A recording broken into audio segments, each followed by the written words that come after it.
As a kid, I used to lose my glasses all the time. I have really shitty eyesight. I know a lot of people say that, but I don't know anyone whose better eye is -11. My worst one is -14, for that matter, but it's not like you can feel a difference at this point. At anything below -10, the world becomes a palette of colors with shapes distinguishable only by intuition. I don't know how I ended up with royally fucked up genetics. Both of my parents only need reading glasses, and even that started only recently. My dad probably still wouldn't have found out if not for mandatory testing at his job.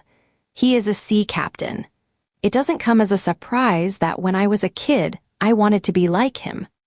I found out that this wouldn't be possible very early on, so besides occasionally letting myself fantasize, I focused on my second biggest dream, which was water. I was a son of a sea captain, and if I couldn't conquer the ocean, I wanted to be swallowed by it. We are born wet. It's only natural that we crave it throughout life, being overjoyed at poor substitutes like warm baths and swimming pools. It's never been enough for me. We lived by the sea, which gave me plenty opportunities to try my chances at drowning. My parents weren't really happy with it, not because they were concerned for me. They were, of course, but I was a great swimmer. We were tight on money, though, and letting me swim in the sea meant having to buy a new pair of glasses every month at best. I lost them so often that most of my vague apologies blur together, along with fuzzy shape of my mother's disappointed face. I remember one time in particular, though, when I managed to not only lose my glasses, but also nearly drown.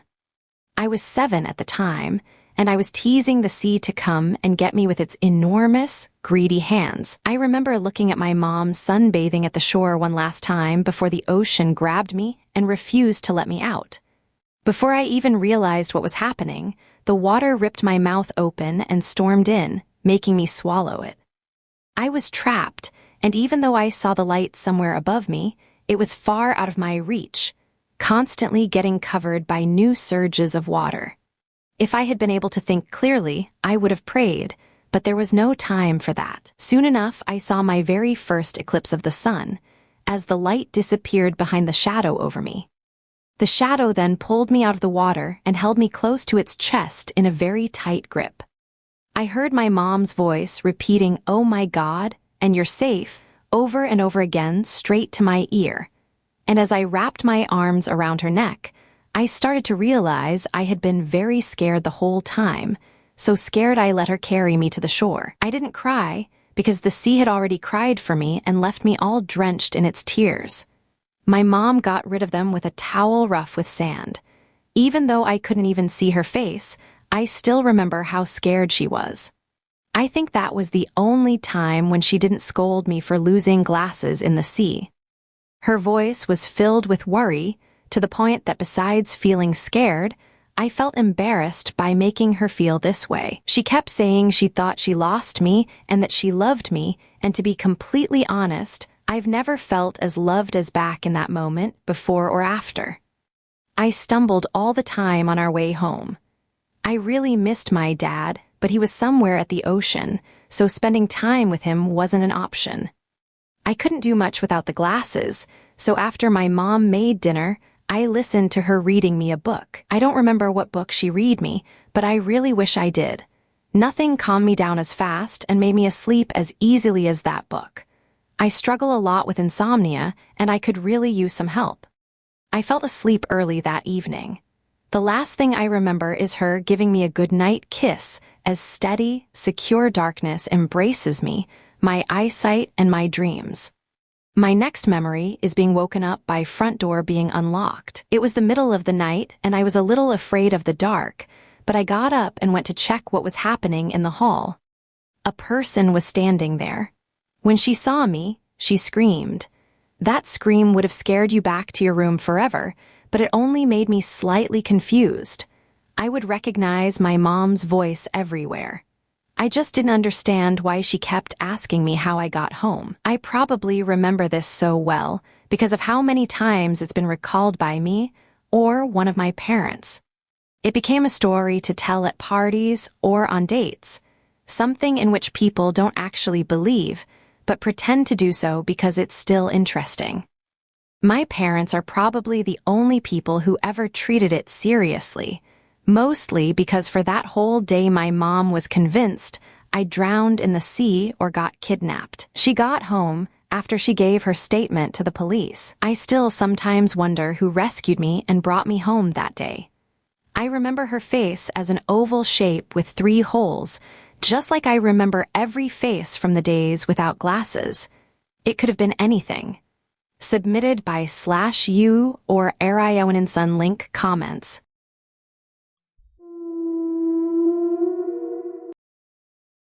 My friend died 30,000 ft below the ocean.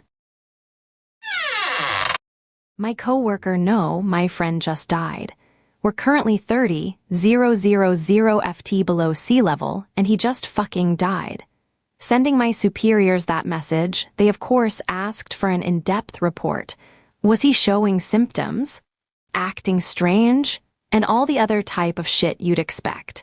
I'm sure they suspect foul play, but no way I could do that shit. The final line of the report stared at me. Suspected cause of death. I searched my mind for a likely cause and wrote heart attack.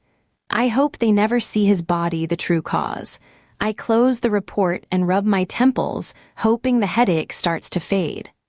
I have a lot to do, I think. Firstly, packing up Roger's body into the plastic black tomb. I say a few words before taking him to the far end of the vessel, going back to the rec room, and beginning to clear the mess. I pack up the game of cards we never got to finish. My foot hits the red canister I used to try and save him, white powder still dripping from the nozzle. I look over to the Nautchard ground where he fell, the image of his lips stretched back into a ghastly smile, eye sockets empty, the residue running down his cheeks like tears, his skin a deep burgundy. I take a shot of the strongest shit I can get my hands on, mixing that with some painkillers, hoping it puts me to sleep. I know I'll need the help. My dreams will be plagued by the memories of what happened earlier that evening. Hey, Roger, if you wanna, I'll raise you, I said. Lose all your money, feel free. We'd been playing for the last couple of hours to pass the time, talking shit about who'd win Liam Neeson from Taken or Keanu Reeves as John Wick. That argument could last hours, the laughter drowning out the constant hum of the underwater pressure. It was around midnight when he turned to me and said, "He's almost here," before the light left his eyes and he fucking combusted. Literally turned into a ball of fire in front of me. I woke up. At that moment, a familiar smell assaulted my nostrils, followed by the sound of the dive door opening. I froze. Getting to my feet, I opened my cabin door. I saw no one until I looked down and saw charred footprints in the floor leading to the door. Impossible thoughts crossed my mind as I went to where Roger's body was, but all that remained was a heap of burnt plastic and chunks of melted skin. Stumbling over myself, I ran to the rec room where a large viewing area looked out into the deep, lit up so we could see the aquatic life. Looking out, I saw nothing until, on the edge of the darkness, I made out a figure scuttling off. It had the same ghastly grin. I sent an SOS message, and the crew are on their way. They'll be here in a few hours. I'll be okay. I'm gonna make it. Well, that's what I thought until I heard the dive door open, and the smell of burnt flesh filled the air. Submitted by /U or Brief Coyote 7753 link comments.